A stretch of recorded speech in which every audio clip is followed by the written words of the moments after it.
another day. So, meron tayong food review. Kiamoy. Hindi ko alam kung anong lasa nito kasi ngayon ko pa lang siya unang matitikman. Nakita ko to sa TikTok. Tapos ang bumili yung kapatid ko. Pero ako ang mag-food review. Sana masarap.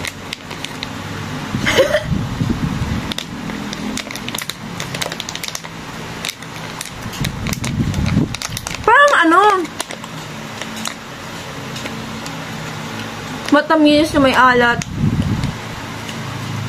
So, huli yung masarap niya. Hindi, masarap siya eh. Gitna. Ano siya, may halo yung lasa niya na maalat na matamis. Yung sa coating niya na orange. Baka yun yung champoy. Dried plum to eh. Iba to. May buto ba to? Buto ba yung nakakain ko? Pero ano yun, malayo pa yung buto niya. Kinagat So, mo ba? matigas talaga to? Kinagat mo ba?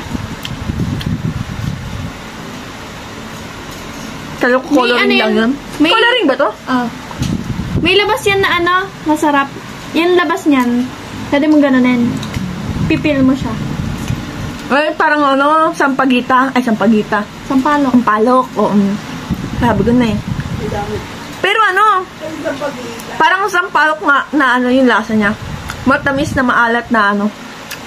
Pero kung ganito or sampalok pa rin kasi ko yun. More on matamis kasi yun. More on, ano, sweet tooth ako, guys. So, kung mahilig kayo sa sweets, follow nyo ako.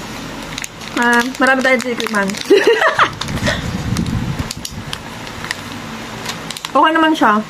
Maharap siya. For 89 pesos. Pwede na to kasi 80 grams. 90 pala. Wala pang piso isang gram. Sa isang gramo, feeling ko ano nang to. Feeling ko siguro piso isa. So, pwede. Kasi alam nyo, wala nang candy na piso isa ngayon. 3-5 piso na or 2, 5 piso. Ganon, no? Tama ba? Ganon na yung presyo ng ano ngayon. So, ito, pwedeng snacks talaga to. Pag bumabiyahe, ganyan. Or bored kayo. Ito. Recommend. Okay siya. Pero kung ito o sampalok guys.